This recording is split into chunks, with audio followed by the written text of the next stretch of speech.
Hello everyone and welcome to our first episode in our Bloodborne playthrough. Now this is a game that I have played beforehand. We are going to be doing a full playthrough through it, including the DLC, and I do want to make this playthrough mainly for, first off, for people that don't have access to a PS4, want to check out the game, that are fans of Demon Souls or Dark Souls, but also for people that have played the game and kind of want to find out more about what's going on in it, because this, out of all of the Souls game, is probably the most interpretive game out of all of them. There's a lot less concrete facts for character development and so on and so on. So we're going to be doing a lot of lore as we're talking through it, do some strategy stuff. I'm nowhere near perfect in this game by any stretch of the word, so you'll probably see some amusing deaths as we go through the whole thing as well. But let's get started, shall we? Let's kick things off by starting with the opening intro. Oh, yeah. Pale blood. Well, you've come to the right place. Yharnam is the home of blood ministration. You need only unravel its mystery. But where's an outsider like yourself to begin? Easy, with a bit of Yharnam blood of your own. But first, you'll need a contract. And nice and short and sweet, so you get a pretty basic character creation thing. You can edit a decent amount for facial expressions and everything else. We'll go over it really quick. But let's start off with a name, I guess. Hey, we all know what we're going to be starting off with. Oops, if I know how to spell it. Mantra, perfect. Gender doesn't have any effect on anything, so you can do male or female. This one, you do, just like Dark Souls 3, you get a voice when they die or anything, so you can do young, mature, or aged. Nice origins. So the cool thing about this one is they just kind of give you the tiniest little bit of backstory, so you got like troubled childhood or anything else. But that shows you basically what your stats are in this game. So a lot smaller than what you're used to in Dark Souls or Dark Souls 3 if you've been following that series. But they're pretty basic for what it is. So level is, shockingly enough, just your level. Blood echoes are the equivalent of souls in the game.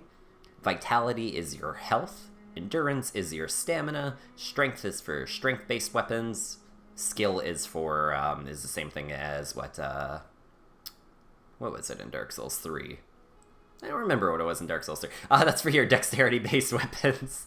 Bluntage is a new stat. That's for anything that involves guns. So guns are a thing in this game. We'll talk about it as we get to it. And Arcane is your equivalent of magic in this game. So a lot more simplified. Makes it a little bit easier to kind of know where you're allocating your stats towards. We're going to do, I think, a skill-based build, just because I've never actually done one on here before. So what do we have? Professional or troubled? Let's do professional, I think, would be a good one for us. So we'll do professional. Appearance, I've already edited it, but you can change all the fun stuff. Load favorites, we'll get that going. There we go. Alright, and we're ready to start, so let's get going. We're finalizing our contract, and let's start the main game proper. Good. All signed and sealed. Now, let's begin the transfusion. Oh, don't you worry. Whatever happens, you may think it all a mere bad dream.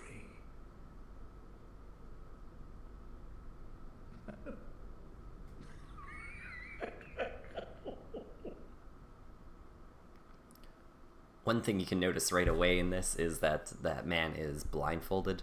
You'll see a lot of people like that in this game.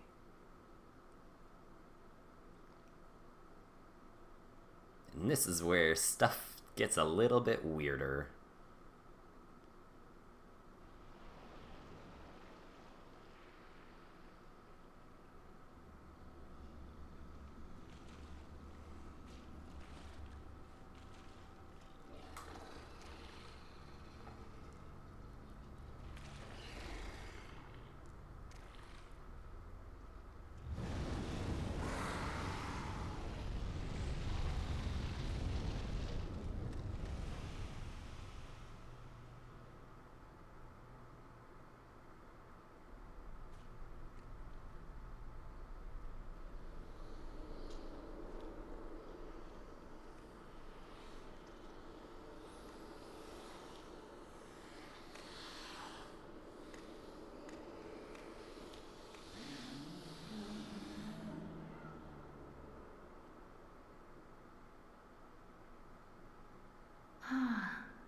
You found yourself a hunter. And there we go. Intro done. So yeah, it definitely sets a good mood for this game. It is a fair bit darker game than what Dark Souls was, or even Demon Souls for that matter. You can see it is pretty darn dark in here. We can't go through this door. It doesn't open from this side yet. But other than in name and development team, there is no actual relation between this game and like Dark Souls World or Demon Souls World. It is its own entity. You get these little notes here, and they're sprinkled throughout the entire game, so let's take a look at this one. Handwritten scrawl. Seek pale blood to transcend the hunt.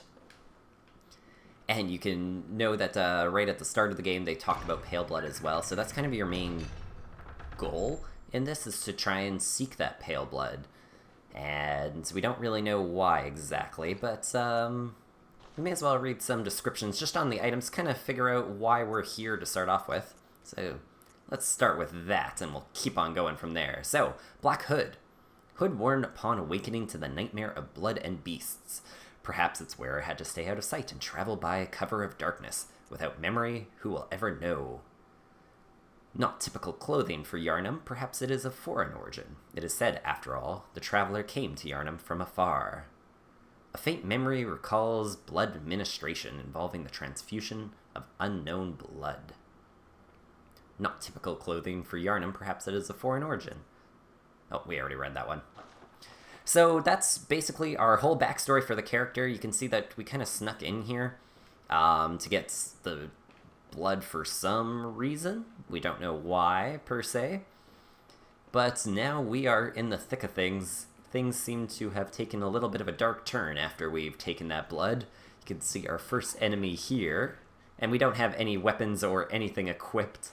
But it does function very, very similarly to Dark Souls. You can two hands when you've got it. Dodging's the same way.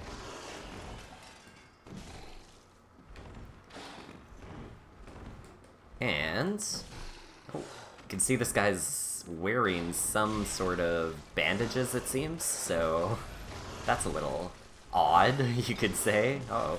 And notice, if you're looking, you can see my health actually starting to go up. So every time you get hit in this game, your bar goes down part of the way, but that little white line that you see up there, if you hit the enemy fast enough, you'll start gaining back some of that health. So this game really forces you to play aggressively. And this was a death that you're supposed to do. You don't have to die right there, but it's a little easier, and we can just kick right in. So what we're waking up to is called the Hunter's Dream, and it's basically the equivalent of the Nexus or Firelink Shrine in the Souls games or Demon Souls games. And this is your main hub for the entire game. What's nice is, just like Dark Souls 3, they streamline a lot of things, so all of your purchasing of items comes from here, all of your leveling up comes from here, your upgrading of weapons, basically anything that you can do to this character is going to happen right in this area. And I find that's nice and easy. It makes life easier. You don't have to, run around 16 places to try and get what you want. So let's do a quick exploration, and we'll go from there. So this is our main shop. You can see there's one little dude in there. Right now, don't have too much. You can buy some blood vials. So blood vials are basically the equivalent of grasses in the Demon Souls game. So there is a maximum number that you can hold. There is also, they don't replenish every time you die, so you do have to actually grab them. Quicksilver bullets is kind of your way of parrying in this game. We'll go over all of the fun details, but let's go the normal path. You can see here we've got a abandoned doll. Hurrah! And we get our first choices of the game, so what weapons we actually want. Now, if you're doing a dex build, your best bet is going with the threaded cane.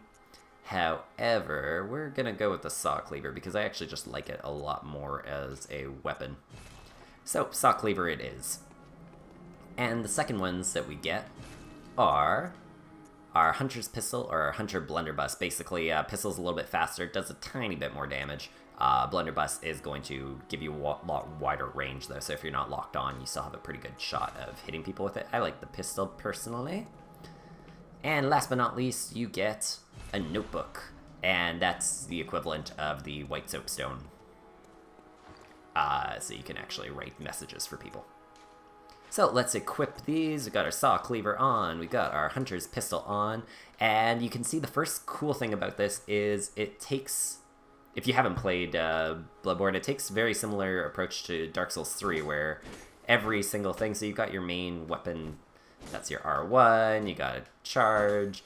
Here it actually lights up when it's fully charged for its R2. But the neat thing is, if you push L1 in this one, it always transforms your weapon to its second form. So each weapon has a specialized second form. On this one, it's just as longer version of it. A little bit slower, but really good for long reaching, especially if you have a lot of enemies. R2, nice and simple there. You also get jump attacks for all of them. You get rolling attacks for all of them. Backsteps for all of them. And the coolest part is you also get transformation attacks. So you can... Oops. You can transform it while you're actually going into a combo with these, and then keep on going. So you get a lot of moves, pretty big moveset, and it's very, very fluid moveset through everything. That's about all that we can do at this exact second here. We're going to be coming back and visiting this area relatively soon. But let's warp back, shall we? So we're going to the first floor sick room. And we'll be cutting out the load screens because they're still pretty long. And we are back, so you can see a lamp is what's kind of our main checkpoint system in here, so very similar to how the bonfires work. The only exception is you can't just touch a bonfire, or touch a lamppost and just reset the area. You always have to go back to the hunter's stream and then go back, so it deters farming quite a lot.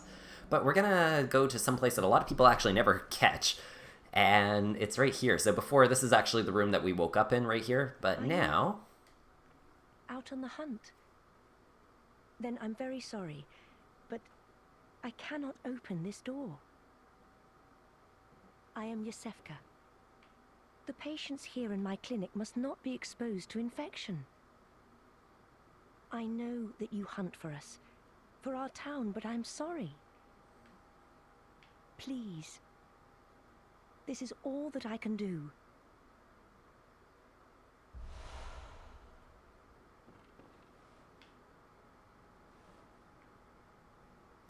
And so we get Yosefka's blood vial. And good hunting.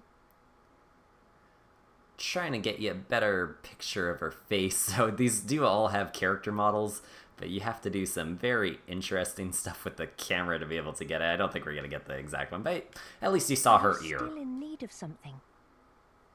But I have nothing more to offer. Please, try to understand my position. I can only pray for a fruitful hunt. Are you still in? But I have...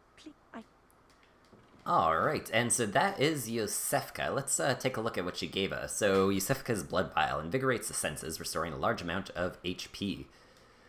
Blood vial acquired from the Yosefka clinic. This refined blood, highly invigorating, restores a larger amount of HP. The product of a slow and careful refinement process, this rare blood vial appears to be a clinic original. Actually, we may as well read these as well. Hunter's Mark. So this is your equivalent of the dark side. Dangling upside down rune etched into one's mind, symbol of a hunter. By focusing one's thoughts on this rune, a hunter loses all blood echoes and awakens afresh, as if it were all just a bad dream. And the notebook. Messengers are inhabitants of the dream who revere the brave hunters. Use them to send messages to other worlds. Leave notes with messengers. Read the notes left to messengers in other worlds, and write notes to reach out to hunters across planes of existence. And last but not least, we'll read the weapon descriptions. Then we'll actually start our game proper.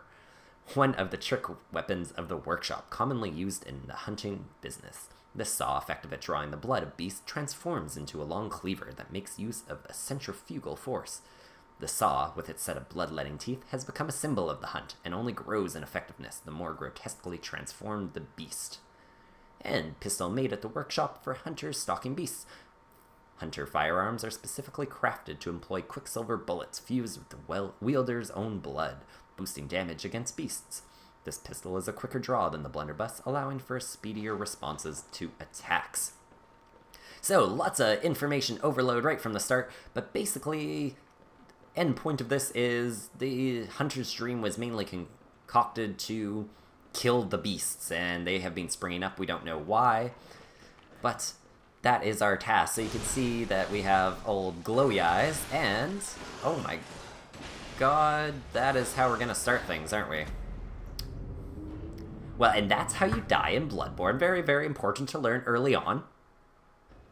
And we are back. Okay, so this time we're going to try and not die. So what I was trying to say before we died horribly is you could see that his eyes were glowing, so he actually picked up our blood echoes. When an enemy doesn't pick them up, they're just lying down. Shockingly enough, we have 0.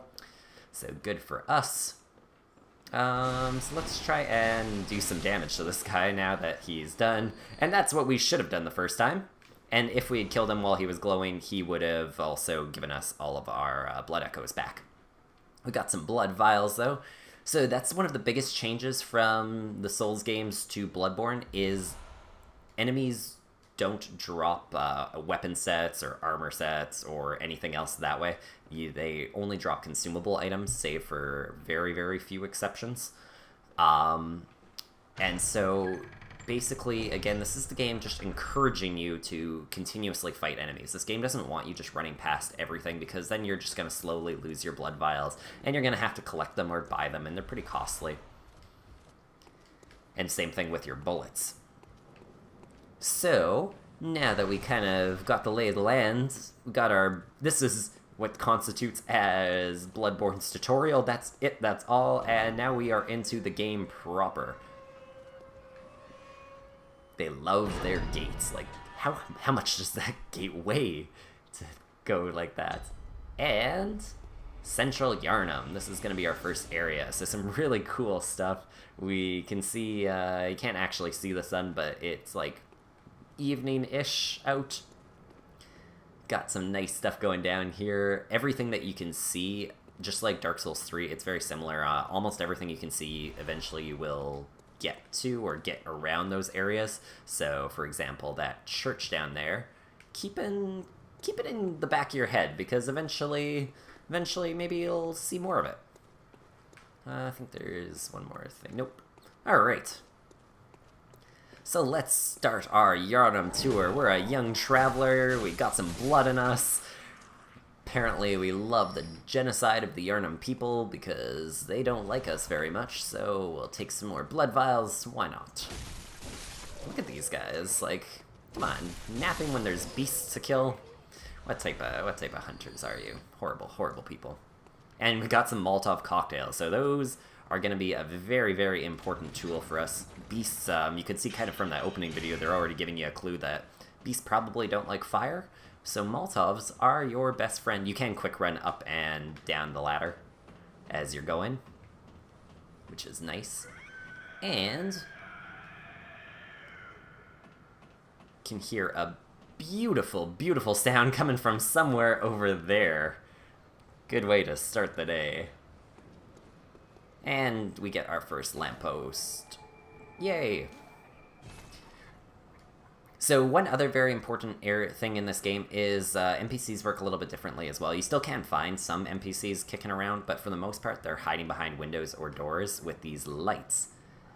And these lights have, you can kind of see it, a little bit of a smoke coming right out of it. Oh, and there's actually a really good reason for that. And not one from around here either. I'm Gilbert, a fellow outsider. You must have had a fine time of it. Yharnam has a special way of treating guests. Well, I don't think I could stand if I wanted to, but I'm willing to help if there's anything that can be done. This town is cursed. Whatever your reasons might be, you should plan a swift exit. Whatever can be gained from this place, it will do more harm than good.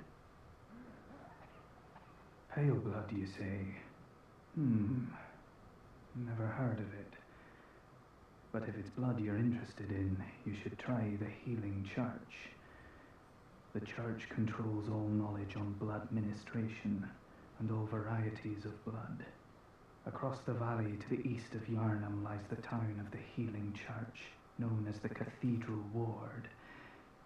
And deep within Cathedral Ward is the old Grand Cathedral, the birthplace of the Healing Church's special blood, or so they say. Yarnamites don't share much with outsiders. Normally they wouldn't let you near the place, but the hunt is on tonight. This might be your chance.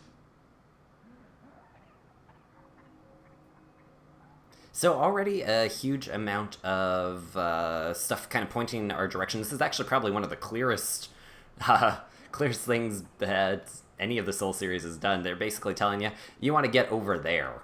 So that is going to be our goal, is we're going to try and get to this main church, the tallest tower in the middle of Yarnham, right over there. That is our goal for the start of the game. Across the valley to the east of Yarnham, you'll find the Cathedral Ward.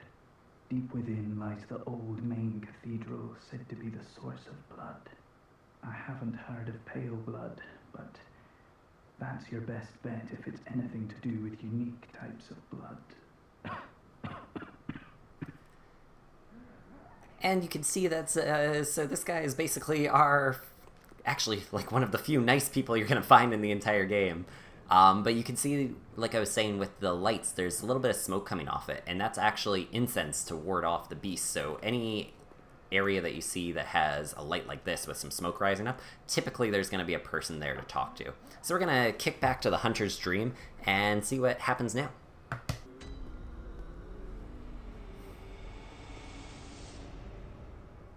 And we are back at the Hunter's Dream, you guys. And we are back at the Hunter's Dream. So you can see we haven't had a huge amount of things change, but there is one important thing that has, and that's the fact that we can now get through this door so we can actually go inside the church. So let's take a look at what's here. Aha! You must be the new hunter. Welcome to the Hunter's Dream. This will be your home for now. I am Gairman, friend to you hunters. You're sure to be in a fine haze about now, but don't think too hard about all of this. Just go out and kill a few beasts. It's for your own good. You know, it's just what hunters do. You'll get used to it. So already you can see that this game is just pushing you, again, towards being more and more aggressive. You can see that Gehrman, he can... a little bit old, he can barely remember his own name already. So already some stuff in the works. Haven for hunters. A workshop where hunters used blood to enhance their weapons and flesh. We don't have as many tools as we once did, but you're welcome to use whatever you find. Even the doll, should it please you. And that is like the creepiest line in any Souls game. They always need one.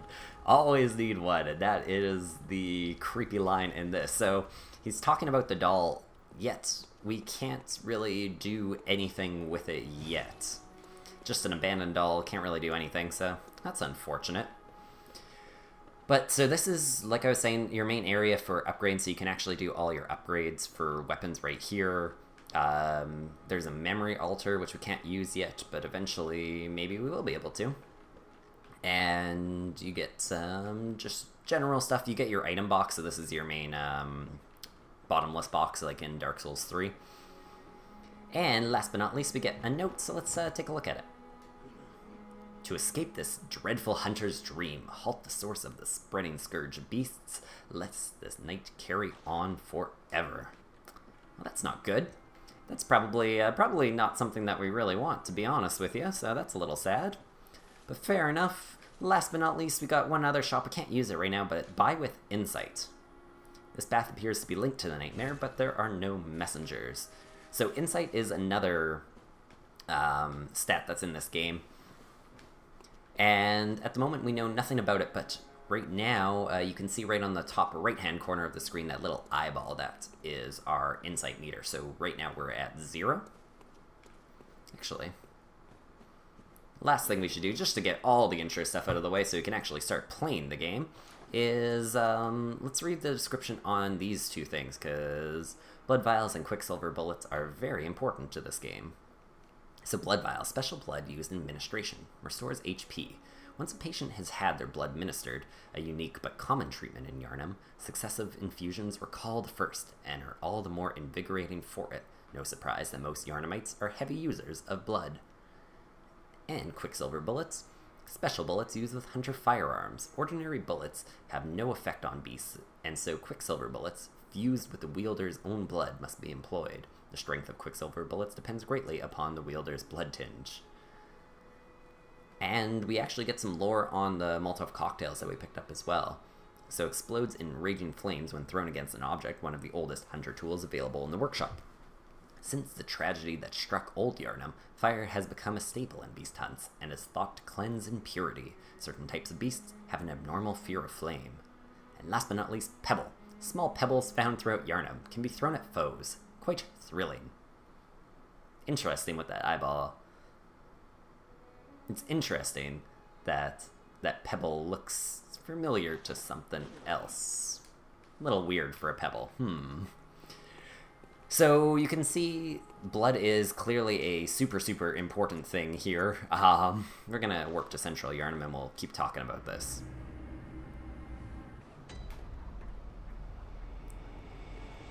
And we are back. So yeah, as I was saying, so blood is a very, very important part of this game. Shockingly enough, it's in the title. But this is one of the few Soul-style games that actually gives us a decent amount of description of what we're actually doing and kind of what's going on in this area before we get going. So, in Yharnam, beasts have popped up. We still don't know why, but they are causing a problem. And so, the Church of Yharnam, the Healing Church as they call it, has organized these hunts to kill the beasts, and it's where all these people go out, and you can see that's why they've got shields and torches and pitchforks, because these villagers are trying to kill the beasts. So you can see there's a little group of them right here. Enemies do move around in this game. They do have patrols, which is pretty cool. And so we could be crazy and just rush in and kill them all, and we might live through it, or we can kind of be a little bit sneakier. And we can even equip some stuff. So we can equip pebbles, and we can equip some Molotovs, may as well. We're just gonna try sneaking behind one of them, though. Yeah, and we got 2. Perfect. You can see that we gained almost all our health back. Oh, and lost it again, but that's okay. Got one that's chasing us. Stairs in this game are the most terrifying boss, because for some reason the height doesn't level itself out perfectly. So even if an enemy's attack really should be going like below you or above you, a lot of times it'll still just hit you anyways. So something to pay attention and watch out for. But yeah, so we're killing all of these villagers that are patrolling for beasts, and we're doing all of this because we are trying to seek pale blood. And pale blood is going to help us in some way with something. We don't know exactly what it is, but I think it's pretty safe to assume that because it's a healing church and everything, pale blood is probably meant to heal us from something. Lads, you've come on. You'd open the door on a night of a hunt. Away with you. Now. And you can see that we've got the friendliest of people in Yharnam. They really are afraid to open their doors to anyone. No one will open their doors to you on a night of a hunt. So that's kind of the style that we're in. It's really like a beast banishing, very similar to kind of like witch hunting in that way. You're just hunting them down, they're burning them, as you can see.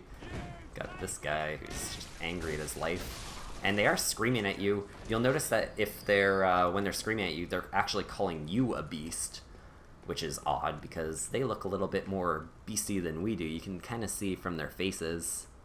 it looks like they're a little bit more like a beast. They're growing some hair. Some of them have a little bit longer arms than a human probably should. I'm Mr. Longarm. Oh, another door. Are you that outsider? Well, sorry, but I don't want anything to do with you. Trot along, will ya? Nice, another friendly Yarnum welcome. Perfect. And over here we can keep going forward, and you can see there's a gajillion people. And hey, look at that, he's hiding. Let's see if we can kill him before the other one attacks us. Yes, we can. Perfect. You'll notice that this game, because of the fact that there's no shields or anything, it's a lot more action style. It's a lot more similar to a game like, I would say, Bayonetta in terms of its combat, as opposed to kind of the slow, methodical approach more so in Dark Souls. You know, you kind of make your plan beforehand, and then you go and you attack, and you've already got kind of a rough idea of what you're doing. This game really makes you plan at the start. Oh, I always forget this guy. And you can actually still hit the bodies as they die after they're already dead to get a couple more hits of your regain, which is pretty neat. May as well get these guys. Oh, see someone's charging after us already, I can hear. There we go. Uh-oh, I hear another one. Nope, maybe not. Alright, fair enough. Got some more blood vials, we'll always take those. But what's really neat about the blood is everything in this game is saying that this blood is healing, and shockingly enough, what happens when you attack enemies, that blood gets splattered on your wounds, and you actually gain health because of it. So that's why you actually gain health, even when an enemy's already dead. You're still actually getting their blood. It's actually going into your body, so that's why it's healing you even after they die, which is pretty cool. You'll notice that this is one of my least favorite things in the game, is because it's on the PS4 controller, it's mapped that if you hold the X button and move the controller either like up or down or anything else, that it will do a gesture. So if I'm holding this and flick the controller up, it's gonna do something every time. Yeah, so it's cheering that way when I flick it up. But it can lead to some rather awful things some of the time. Yeah, so you can see your kind of easiest way of going about everything. You've got a couple different ways that you can do it. We may as well go this way. It's usually a little bit easier. So I swear this first section of the game is probably the hardest section in the game. Like, you have so little health, you have so little stamina, and this is actually, I'm pretty sure, the most amount of enemies you ever get thrown at like, for one area all at the same time.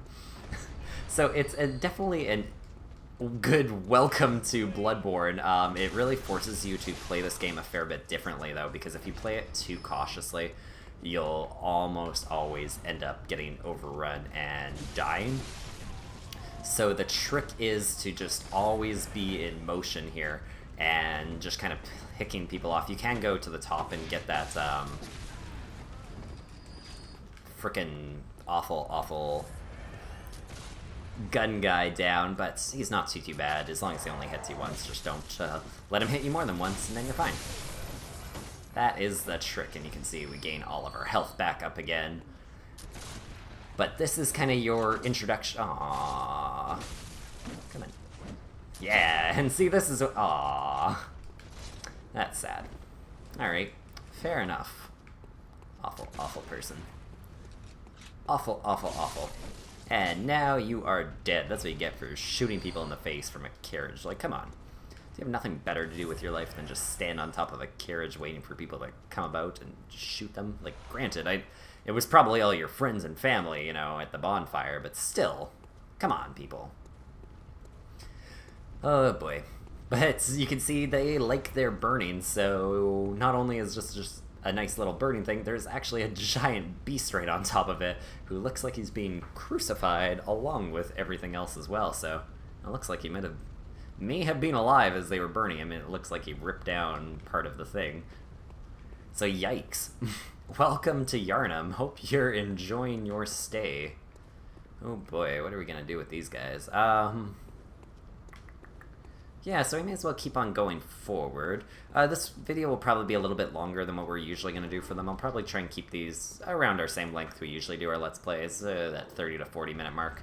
But we may as well get through this introduction, and then things are going to be a lot smoother sailing for talking about the lore and talking about the gameplay and everything else all at once.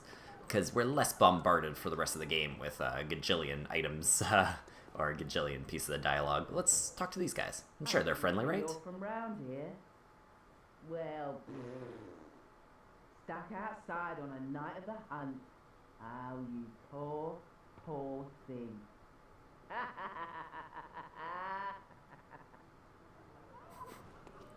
Just so friendly. So friendly. All the time. But we, right over here, are going to get to one of my favorite enemies. We're not going to kill him right yet. Because, yeah, Miyazaki one day was just like, hey, you know what would be fun? We need some really big crows. Crows always make our day. But you know what we have to do? We've got to make them worse. We've got to do something. And then I'm sure, like, he must have just heard a dog barking in the background or something else in his office and was just, that's what we need. We need to throw in a dog bark, just scare the living crap out of them. Have these crows just charge up and scream like dogs. Miyazaki, what are you doing to us? Why you traumatize us like this? And we also get this guy. Oh my god, I do not have the pistol equipped. So, in a better world, what we would have done there is called a visceral attack.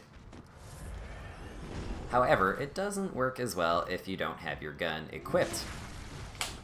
Nope. And that's one move is not parryable. But if you shoot him right in the face, you can rip out their innards. And it does some pretty darn good damage. I don't know if I got the right angle, and I'll try and get the angle, but basically what happens when you're ripping into them, your arm actually transforms, and it turns into more like of a claw, like a beast claw. So that's pretty cool. We get some more Molotovs, and we get one of my favorite items in the game, the torch. Oh, the torch. So this game, you may have noticed, is pretty dark, so having this torch out is actually really useful. Nice thing about it as well is it does actually, if you tap L2 with it, it does a fire attack, which is actually relatively effective against a lot of the beasts, which is pretty nice. So you get some light, and you get something that can actually hurt things, so. The old 1-2 combo. And Cold Blood Dude, that's very similar to, actually it's the same as like Hard Souls. So let's take a read, shall we? Droplet of cold blood containing blood echoes, used to gain blood echoes. Shockingly enough. Hunters sustained by the dream gain strength from blood echoes. They imbibe the blood with thoughts of reverence, indeed gratitude, for their victims. Well, ain't that interesting? Actually, the name Blood Echoes in general is a very interesting term for it. So it seems like stuff that happened in the past is relevant to here. Got these guys. If you kill them quick... Of course, you got dogs in a Souls game. Oh, and they're wrecking you. Just like a good old dog should. Oh, stupid water... Oh, this is not good. This is not good at all. Why are we not playing Bloodborne well? I can tell I've been playing too much Dark Souls and not enough Bloodborne. Stupid little dog. Ah, they just charge at you so fast. Yes, yes, yes. Oh, and there's another gunman. There we go. I love how every single time you use a blood violet, you just like straight up inject it into your leg like an EpiPen. That's pretty cool. There we are. Holy. And so this is the main way. There is actually another way that you can go. We're going to go the main way for right now. But keep in mind, this is actually probably, out of all the areas in any of the Souls games, this is probably the one that wraps around itself the most, I would feel, for a starting area. And we get some more werewolves. And so let's go test out what fire does on these things. Uh-oh. Uh-oh. So fire is very, very powerful in this game. It's really the only good way of taking these guys down because, oh my god, you can see they do so much damage. Fire! Burn in the purity of the flames, sir! My god, what type of demon devil are ya? Horrible, horrible thing. So that is Yharnam. We're going to unlock a shortcut, and then we're gonna keep on going down and around this area, because there's actually a lot to explore. So if we go down here, this is gonna be our way. You can see that this house is absurdly dark, and of course they hide some people in it, because it wouldn't be a horror game if you didn't hide some people in dark areas.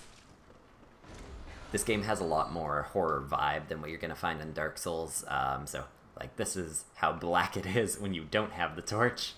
So it's a pretty useful thing in not all areas in the game, but a lot of areas in the game. It's nice to have a little bit extra light, unless you're one of those people that plays with the brightness cranked up, and shame on you.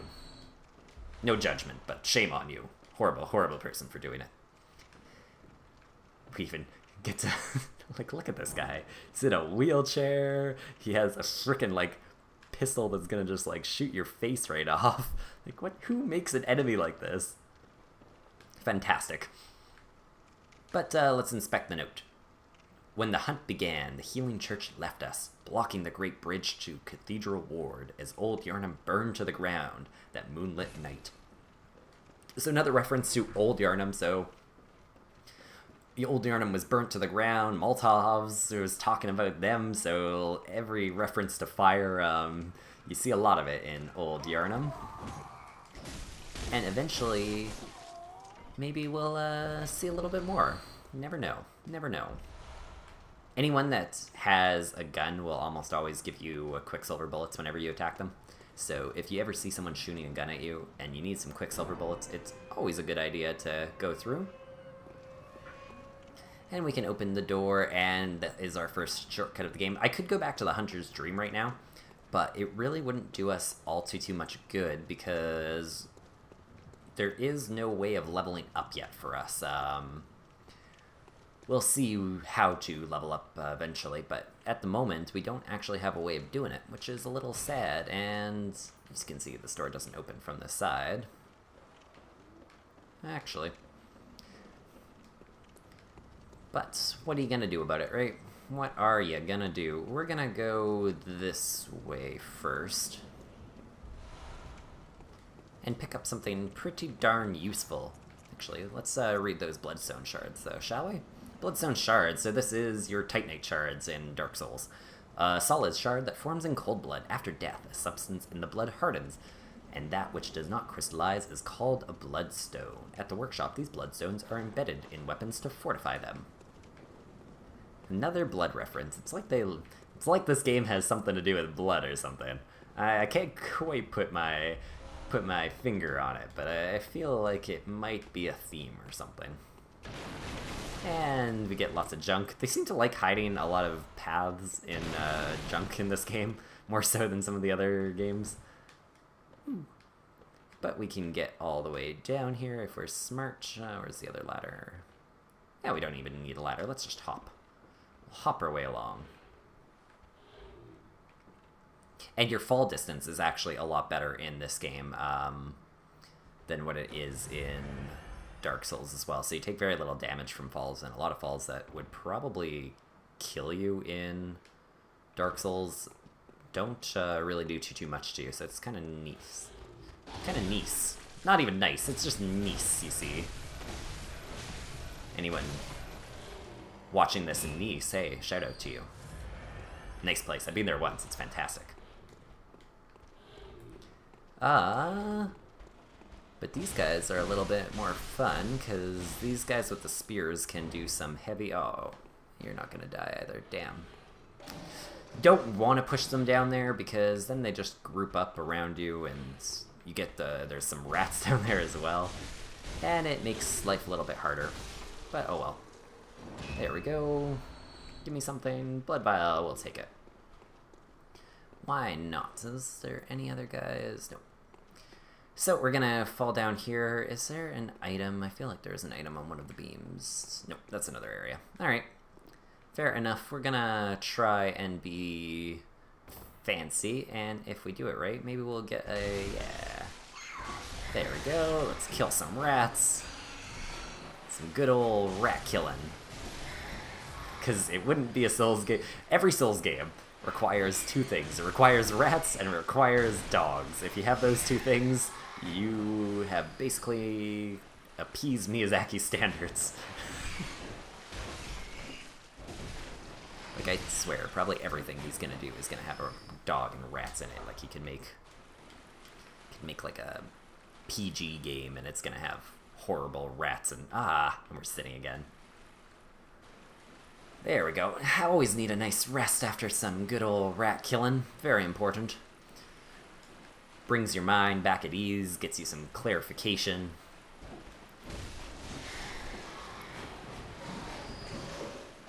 Yeah, and see, Spear Guy can do some damage pretty quick if you let him. So we're not gonna let him. Take some blood vials, though. Why not? And, oh, look, it's another one. Oh, that was just cheeky, wasn't it? Oh, shit. You can see walls also are not your friend in this game, because more often than not, they aren't... Oh my god. They aren't super solid. And attacks will 9 out of 10 times go through them. Does anyone remember Dark Souls 2, what was it? Oh god, the old Iron King?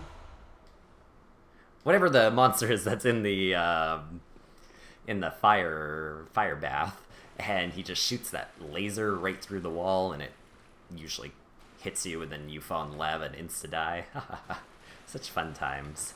But you can see we picked up a new armor set, so we're going to put that on and then we'll read it as we go. So one of the standard articles of hunter's attire fashioned at the workshop, a fine piece of hunter attire that provides stable defense to anyone facing Yharnam's beastly threat. Recognizable by its withered feathers, this cap is fashioned after one of the old hunters.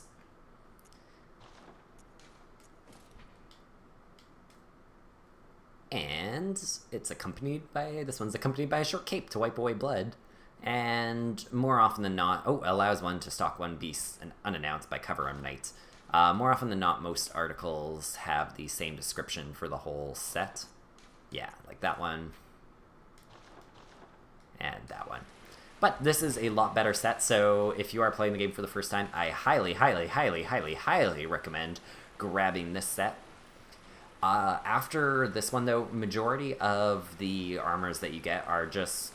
There's nothing really straight up better or worse than other armors. You'll just see it will have a little bit better lightning defense, or a little bit better fire defense, or a little bit better physical defense, but almost all the categories are pretty balanced between them. So you can have your fashion souls a little bit better, because really whatever armor you're wearing, other than that first set that you get right at the start of the game, it's pretty inconsequential for the most part.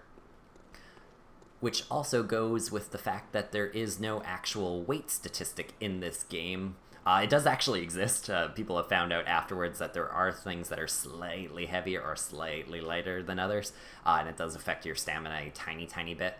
But for the most part, weight doesn't actually exist, so you can dual wield all your weapons and have the heaviest armor on, and you might notice it drops your stamina by like 0.01% or some messed up number, which is kind of nice. So you're finding that this game has a lot less, you're worrying a lot less about the details of it, and you're just able to kind of go out and play the game. You know, it doesn't really matter what you've got equipped. Your weapon that you're using is mainly just for you. It's not really necessary for anything. You know what we're gonna do, though? We're gonna be fun. and we're gonna try taking on a boss. And I think that's where we're gonna end it for today, is we'll do one attempt at the boss, call it a day, and then from here on it's gonna be a lot smoother sailing because we kind of got all of the intro out of the way, and we can kind of just start talking about things as we see them, as opposed to getting bombarded by everything all at once. So let's see if we can take on this boss. Come on, little guys. I believe in you. Uh-oh. One nice thing about this game, that happened a couple times in Dark Souls 3, but after a while it really stopped, was that you can, there's no fog walls in anything in this game. Let's see if you can see it reach. Not really. Darn. Well, we'll get, oh, you're still alive. We'll get one where we can see that claw coming out of your, transforming your hand, so it rips it out. Oh. But yeah, there's no fog walls in any of the bosses in this game, so each time it's a little bit of a surprise. So this is really the only one I'll announce. After, we'll just kind of take them as we go. A little bit of a throwback for anyone. Aw, yeah. First boss of the game. Let's see how badly we do at it. It's been a long time since I played some Bloodborne.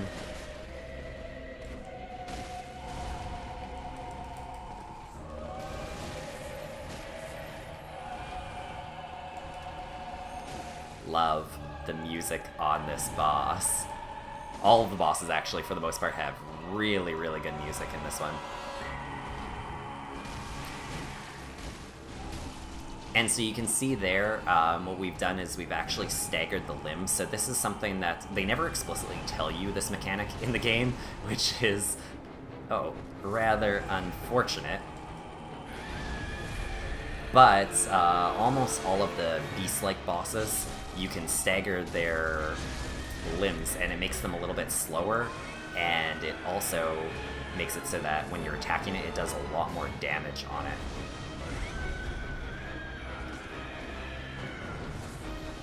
And you can do this, so when it's turning red like that, that's actually him healing the limb up. But you can see we're doing pretty good damage on this guy. After about halfway, he does get a fair bit harder. So most bosses in this game have a... Actually, I think all bosses in this game do have at least a second form. They're not as distinctive as the second form in any of the Dark Souls 3 bosses, but they're a huge step up from Dark Souls 1 and 2 and Demon Souls, where there is next to no transformations for almost any of the bosses. And since this game came out first, I'm giving it the credit. Oh, wow. So you can see he's starting to get a little bit more aggressive now, moving around a little bit more. There was, when this game first came out, they had a glitch in it, where if you... I think it was if you kept the system on for 10 hours or 12 hours. It's, for some reason there was like a memory leak or something, and it would turn all the bosses' AI to like super easy mode. So a lot of people were so happy that they were beating all of these bosses, but really, they... There you go, take that. They were thinking that they're beating all these bosses super easily, but it was really because none of the AI was actually working on it, so they would usually just spam like 1 or 2 attacks. And you can see that we got the Sword Hunter's badge from that. And some Quicksilver bullets to boot. So let's read that Sword Hunter badge, shall we? And so it is a key item. Badge of the Swordsman Hunters under Church's blessing. One of the badges crafted by the Healing Church, the silver sword is a symbol of a church hunter. Ludwig was the first of many Healing Church hunters to come, many of whom were clerics. As it was, clerics transformed into the most hideous beasts. So from that we can see that it's actually all of these beasts that we're fighting are people. That one happened to be a cleric, and it turned into a relatively large beast. And all of these are how we actually gain items in the item shop, so these type of badges that we get, we're going to pick up more as we go along. And last but not least, we get a nothing. Absolutely nothing. We can't go through this gate. We can't go through this door. And this is kind of a main tease from them because they showed off this boss actually in the preview footage. So it's kind of amusing that the first boss of the game is a completely optional boss. You don't have to do it. You just gain that hunter's badge for it and a lamppost, but I find it kind of funny. And now that we're back here, you can see something has changed. So we have a doll. And it is brought to life for some reason. You can also see that we got two little guys in the message shop. So we're going to talk to these guys first. And you can see they now sell us more things. This hand lantern, useful item. Small portable lantern. This hunting accessory provided light, while leaving both hands free to hold weapons. The torch, however, provides a stronger source of light. The funny part about this, and this is a little joke from Miyazaki, is that if you do buy this, doesn't say it anywhere, but it actually slows down your stamina recovery speed by a huge deal. I think it's something like 20% or something, or like 10%. So everyone was using the hand lantern forever and ever in this game, and it was about like a month later people started realizing it, because it's actually not even in the official guide. So, good joke, Miyazaki. But let's talk to our doll friend. Hunter. I am a doll, here in this dream to look after you. Honorable hunter, pursue the echoes of blood, and I will channel them into your strength. You will hunt beasts, and I will be here for you, to embolden your sickly spirit. So, this doll has come to life. She is our maiden in black, as you would say. Gonna be doing our leveling up. Let's talk to her first. With Gehrman? He was a hunter long, long ago, but now serves only to advise them. He is obscure, unseen in the dreaming world. Still, he stays here, in this dream. Such is his purpose. Ah, the little ones, inhabitants of the dream. They find hunters like yourself, worship and serve them. Speak words they do not. But still, aren't they sweet? Very, very adorable little critters, sure. Whatever you Very say, well. crazy doll that's Let being the brought echoes back to life. become your strength. Let me stand close. Now shut your eyes. I was just watching a speedrun on this, and because it stops to do the dialogue before you pop in, if you're doing a speedrun on this game, you could just kill the doll because it'll always come back to life, and it's actually a quicker way of leveling up, so that I found was a little sad. We're going to be pumping a lot into Vitality to start off with, and Endurance. You'll see that these are probably your most important traits, as they are in most Dark Souls games, but especially now with how visceral the combat is. The cool thing is, all of your blood vials are actually scalable based on your amount of health, so you'll always recover the same amount from blood vials in terms of percentage of your health, as opposed to certain amounts, which is really nice. Really, really nice in this game. Farewell, may you... And we may as well end it by grabbing these so we can consume insight and ring the beckoning bell to enlist the cooperation of hunters from other worlds. Silencing blank ends such forms of cooperation. We'll get the other ones and then we'll just read all of it, because this is actually something that comes from the DLC. Consume insight and ring the old hunter bell to enlist the cooperation of old hunters. And this came free with the DLC, so whether you bought it or not, you got this. But basically, it lets you summon NPCs to boss battles. We may as well read them. And that is where we're going to end it today. I think we've got a pretty good amount of stuff taken care of in this first episode.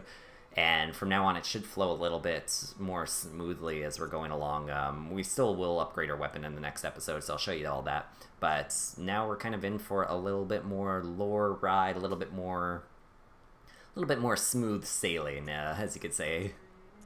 But let's read these guys. So they're Old Hunter's Bell. one of the resonating bells that cross the gaps of worlds. This bell is cracked and stained with the blood of beasts.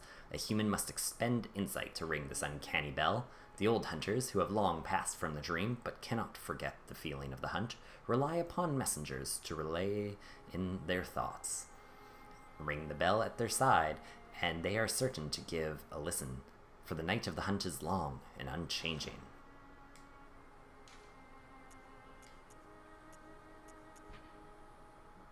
And the beckoning bell, great old bell discovered in the underground labyrinth. Its ring resonates across worlds, and the first hunter used it as a special signal to call hunters from other worlds to cross the gap and cooperate. A human must use insight to ring this uncanny bell, but the benefits of cross-world cooperation are many. And silencing blank. Hunters are linked by the resonance of bells with special encoded timbres. This inaudible burst disrupts such resonance. Fire to end cooperation and prevent further cooperation. Firing this does not disrupt the resonance of a sinister bell.